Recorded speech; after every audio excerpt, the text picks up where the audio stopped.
দর্শক, এই মুহূর্তে রাষ্ট্রীয় অতিথি ভবন যমুনার সামনে কথা বলছেন পরিবেশ বন বিষয়ক উপদেষ্টা সৈয়দা রিজওয়ানা। আমরা সেখানে চলে যাচ্ছি। এটা নিয়েও আজকে আইজিপি মহোদয়ের সাথে আমাদের কথা হয়েছে। তারপরে বিচার বিভাগে আপনারা জানেন যে উচ্চ আদালতে আমাদের বিচার কার্য বন্ধ আছে। আইন উপদেষ্টাকে দায়িত্ব দেওয়া হয়েছে, তিনি সিনিয়র আইনজীবীদের সাথে কথা বলে কত দ্রুত বিচার কার্য শুরু করা যায় সেই ব্যবস্থা গ্রহণ করবেন। আরেকটা হচ্ছে যে যত শিক্ষার্থী নিহত হয়েছেন এই আন্দোলনে, এই অভ্যুত্থানে, সকলের পরিবারকে ডেকে আমাদের প্রধান উপদেষ্টা যমুনাতে একদিন বসবেন, ওনাদের সাথে কথা বলবেন। আর হচ্ছে যারা আহত হয়েছে তাদেরকে চিকিৎসার সুব্যবস্থা করারও একটা সিদ্ধান্ত হয়েছে, এবং যারা এখনো ধরেন আমরা জানছি না যে এই অভ্যুত্থানেই তারা আহত হয়েছে, তারাও তাদের তথ্য দিলে তাদেরকে সেই সাহায্যটা করা হবে। অনেক হয়রানিমূলক মামলা হয়েছে যারা আন্দোলন করেছে তাদের বিরুদ্ধে, আর এর আগেও অনেক হয়রানিমূলক রাজনৈতিক মামলা হয়েছে। সেই হয়রানিমূলক মামলাগুলো কি করে বন্ধ করা যায় সেটার জন্য ব্যবস্থা গ্রহণ করার সিদ্ধান্ত হয়েছে। কিছু কিছু আইন আছে যেটা আপনারাও ভুক্তভোগী, যেমন ICT act, digital security act, এখন আবার সাইবার সিকিউরিটি অ্যাক্ট।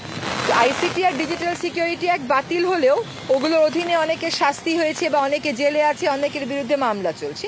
হয়রানিমূলক মামলার মধ্যে ওই মামলাগুলো আনা হবে, এবং কিভাবে পরিবর্তনটা আনলে এই আইনগুলো আর স্বাধীন মত প্রকাশের বিরুদ্ধে ব্যবহৃত হতে পারবে না বা বিরোধী মত দমনে ব্যবহৃত হতে পারবে না, সেটা নিয়েও পরবর্তীতে আলাপ আলোচনা করা হবে। শিক্ষা প্রতিষ্ঠান বলা হচ্ছে, শিক্ষা প্রতিষ্ঠানও যত দ্রুত সম্ভব খুলে দিতে হবে। আপনারা জানেন যে এখনো রাস্তায় কিন্তু ট্রাফিক পুলিশ নেই, শিক্ষার্থীরা রাস্তা ম্যানেজমেন্ট করছে। সেরকম প্রেক্ষিতে আমরা বলতে পারিনি যে আমরা কালই খুলে দেব, কিন্তু শিক্ষক সমাজের সাথে আলোচনা করা হবে, করে শিক্ষার পরিবেশ ফিরিয়ে এনে এবং আইন শৃঙ্খলা পরিস্থিতির সাথে সামঞ্জস্য রেখে যত দ্রুত সম্ভব শিক্ষা প্রতিষ্ঠান খুলে দেওয়ার চেষ্টা করা হবে। সকল মন্ত্রণালয় আমরা যারা দায়িত্ব নিয়েছি, আমাদের সকল মন্ত্রণালয় আমরা যারা দায়িত্বে থাকবো, আমাদের সাথে কাজ পরিচালনার ক্ষেত্রে শিক্ষার্থীরা সম্পৃক্ত থাকবেন। কিভাবে তারা সম্পৃক্ত থাকবেন, এটার কাঠামো কি হবে, এটা আমরা পরবর্তীতে চিন্তা করব। আরেকটা হচ্ছে সকল সেক্টরে রিফর্ম নিয়ে আমরা খুব কথা বলি যে এইভাবে চলে না, এইভাবে চলতে পারে না, সিস্টেমটাকে আমাদের বদলাতে হবে। সেই রিফর্মগুলো একা তো আর করা যাবে না, সমাজের সবার সাথে কথা বলতে হবে, গণমাধ্যমের সাথেও কথা বলা হবে, পেশাজীবীদের সাথে কথা বলা হবে, সকলের সাথে কথা বলে রিফর্ম এজেন্ডা একটা ঠিক করে তারপরে আমরা আলাপ আলোচনায় যাব। অর্থের ব্যাপারে কথা হয়েছে যে আর্থিক খাতগুলোকে শুধুমাত্র চালু করলেই হবে না, সক্রিয় করতে হবে, এবং সেখানে নেতৃস্থানে পরিবর্তন আনবার প্রয়োজন যেগুলো আছে অনতিবিলম্বে সেই পরিবর্তন আনার চেষ্টা করা হচ্ছে। ব্যবসাকে উজ্জীবিত করার জন্য যত রকমের সুরক্ষা নেওয়া যায় সেটা আমাদেরকে আইডেন্টিফাই করে সেই সুরক্ষাগুলো নিতে হবে, যাতে ব্যবসায়ীরা যারা হতোদ্যম হয়ে পড়েছেন তাদেরকে আবার উজ্জীবিত করা যায়। জনগণের জীবন এবং জীবিকার কষ্ট লাভে বাজারের উপর যে নিয়ন্ত্রণ, অর্থের ক্ষেত্রে যে নিয়ন্ত্রণ, সেটা অগ্রাধিকার পাবে অর্থ মন্ত্রণালয় যখন তার পরিকল্পনা করবে। সেটা মোটামুটি এই হয়েছে আলোচনা, এবং বিস্তারিত কর্ম পরিকল্পনার জন্য তো একটু সময় লাগবে, আজকে তো আর হয়ে যাবে না। জি বলেন। আমি এখানে আছি, আমি উত্তর দেব আস্তে আস্তে। যে বৈঠক করলেন, আপনাদের মেয়াদ কতদিন হবে সে বিষয়ে মেয়াদের বিষয়ে এখন আলোচনা করাটা বা সিদ্ধান্ত নেওয়াটা সম্ভব।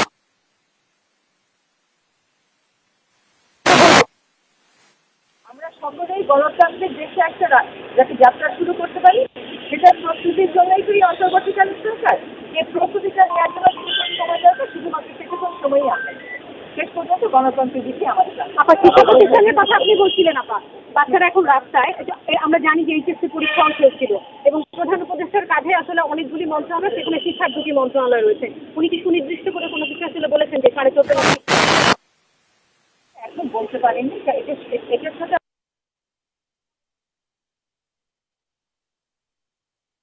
শৃঙ্খলারও একটা সম্পর্ক রয়ে গেছে, ওইটাকে অ্যাড্রেস করার সাথে সাথে এটাও অ্যাড্রেস একটা নিয়ে কোনো কথা হয়েছে কিনা? আমরা দেখেছি বিভিন্ন সময় বড় রকমের দুর্নীতি, মানি, অর্থ পাচার, এই অর্থ মন্ত্রণালয়ের যিনি দায়িত্বে আছেন উনি বলেছেন যে যত রকমের ইভিল প্র্যাকটিসগুলো আছে সেইগুলোকে যদি উনি অ্যাড্রেস করতে হয় তাহলে তো উনার অনেক জায়গাতে তো আপনারা জানেন পদত্যাগ ভ্যাকেন্ট হয়ে আছে, ঠিক লোকগুলোকে দিয়ে ওই জিনিসগুলো আইডেন্টিফাই করে অবশ্যই ওগুলোর ব্যাপারে ব্যবস্থা নেওয়া হবে, কিন্তু সুনির্দিষ্ট করে একটা দুর্নীতি বা একটা ব্যাড প্র্যাকটিস নিয়ে আজকে আলোচনা হয় না।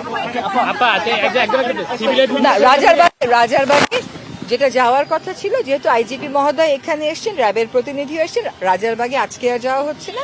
আজকে স্বরাষ্ট্রমন্ত্রী মহোদয়ের সাথে এনারা বসবেন, স্বরাষ্ট্র উপদেষ্টার সাথে আজকে ওনারা বসবেন এবং সেখানে আরেকটু বিস্তারিত সাইবার নিরাপত্তা আইনটি নিয়ে দীর্ঘদিন ধরে আপত্তি জানিয়েছিলেন, বাতিলেরও কথা বলেছিলেন, তো অলমোস্ট আপনারা সবাই এখানে উপদেষ্টা পরিষদে আছেন, তো এখন কি আইনটি বাতিল করবেন? আমি এটাই বললাম যে সাইবার নিরাপত্তা আইনের যে বিধানগুলো, জি জি আমি আছি, শোনেন, কতগুলো ক্ষমতা একটা গণতান্ত্রিক সরকারের হাতে পড়লে অসুবিধা হয় না, কিন্তু সরকার যখন অগণতান্ত্রিক হয়ে পড়ে তখনই এটার অপপ্রয়োগ হয়, সে কথাটাও হয়েছে। এখনো অনেক জায়গায় সেগুলো আইডেন্টিফাই করে সেটার ব্যাপারে কথা হয়েছে, এখানে আইজিপি মহোদয়কে জিজ্ঞেস করা হয়েছে যে ওনার কাছে কি তথ্য আছে। কথা হয়েছে, এখানে আইজিপি মহোদয়কে জিজ্ঞেস করা হয়েছে যে ওনার কাছে কি তথ্য আছে, ওনার কাছে যা তথ্য আছে তার সাথে আবার যা প্রচারিত হচ্ছে সবসময় মিলছে না, আবার ওনাদের অনেকগুলো থানাও তো ফাংশনাল না, কাজে ওনার কাছে সব তথ্য এখন থাকবে এটাও আমরা ধরে নিতে পারি না। তবে সেটার ব্যাপারেও কথা হয়েছে যে যত দ্রুত সম্ভব আইন শৃঙ্খলা রক্ষাকারী বাহিনী, বিশেষ করে পুলিশ যাতে নেমে যায় এবং আমরা সকলেই যেন পুলিশকে সাহায্য করি, কারণ পুলিশের মতন একটা বাহিনীর মনোবল যখন ভেঙে যায় তখন কিন্তু সে অনিরাপদ বোধ করলে শুধু নামবে না, সেজন্য আমাদের যারা শিক্ষার্থী প্রতিনিধি আছেন তারা এবং স্বরাষ্ট্রমন্ত্রী মহোদয়ের আলোচনা করবেন পুলিশদের সাথে, যাতে করে তারা রাস্তায় যত দ্রুত সম্ভব নাম। সচিবালয় নিয়ে একটা প্রশ্ন, যে সচিবালয়ে ঠিকমতো অফিস হচ্ছে না, নানান গুঞ্জন শোনা যাচ্ছে, ছাত্রদের দাবি ছিল যে চুক্তিভিত্তিক নিয়োগ বাতিল করতে হবে, চুক্তিভিত্তিক নিয়োগগুলো কি করতে হবে, প্রশাসনের শীর্ষ পর্যায়ে যারা আছে তাদের বিষয়ে আপনারা কি চিন্তা? আজকে এই বিষয়ে কোনো কথা হয়নি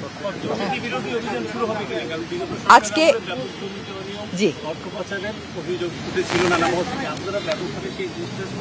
আমরা একটা ভেগ উত্তর না দিই, কিন্তু দুর্নীতির বিরুদ্ধে সিস্টেম পরিবর্তনের জন্যই তো ওরা লড়াই করেছে, কাজে দুর্নীতির বিরুদ্ধে অবশ্যই পদক্ষেপ গ্রহণ করা হবে, কিন্তু এইটা আজকে বেশিরভাগ আলোচনাটাই ছিল আমাদের আইন শৃঙ্খলা এবং অর্থ সংক্রান্ত। আন্দোলনে যে গণহত্যা হয়েছে, আন্দোলনে আচ্ছা এটা ভেরি ইম্পর্টেন্ট, আন্দোলনে গণহত্যার বিচারের ব্যাপারে বলা হয়েছে যে কিভাবে বিচারটা নিশ্চিত করলে এটা স্বচ্ছ হবে এবং এই ঘটনার আর জীবনে কোনোদিন বাংলাদেশে পুনরাবৃত্তি হবে না, সেটার জন্য কোন পথে আমরা যাব, সেই পথগুলো কি, এটা নিয়ে আমরা সকলে চিন্তা করে এটার খুব এটার একটা উত্তর আপনারা সহসাই পেয়ে যাবেন, কিন্তু আমরা ওইটা নিশ্চিত করব যে প্রত্যেকটা গুলির আমরা বিচার চাইব এবং এটা যেন আর না হয়, সেই রিফর্মের জন্য ওইরকমই একটা স্বচ্ছ অন্তর্ভুক্তিমূলক বিচারের আমরা প্রত্যয় ব্যক্ত করেছি।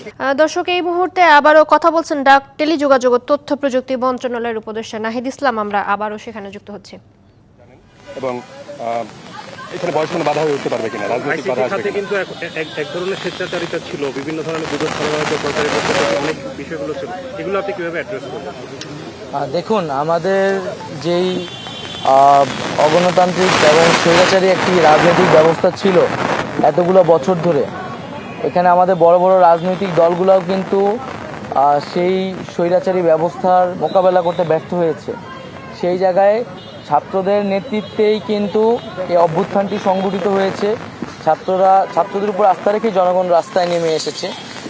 ছাত্ররা যখন সরকারে এসেছে এবং রাষ্ট্রের সংস্কারের জন্য কথা বলছে, আমরা মনে করি জনগণও সেই জায়গা থেকে এই তরুণ ছাত্রদের উপরে আস্থা রাখবেন এবং এখানে আমরা অভিজ্ঞ এবং দক্ষ ব্যক্তিদেরকে মনোনীত করেছি আমাদের এই উপদেষ্টা প্যানেলে। একই সাথে আমরা মনে করেছি পুরো বিষয়টিকে পর্যবেক্ষণ এবং তদারকির জন্য ছাত্রদের ভয়েস থাকার জন্য ছাত্রদের জায়গা থেকেও উপদেষ্টা প্রয়োজন।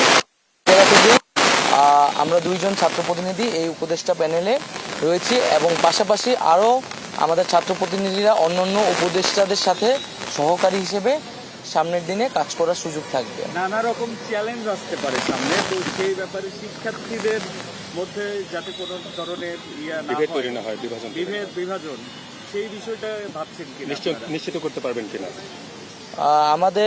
আমরা একটা ঐক্যবদ্ধভাবে একটি গণ অভ্যুত্থানকে নেতৃত্ব দিয়েছি।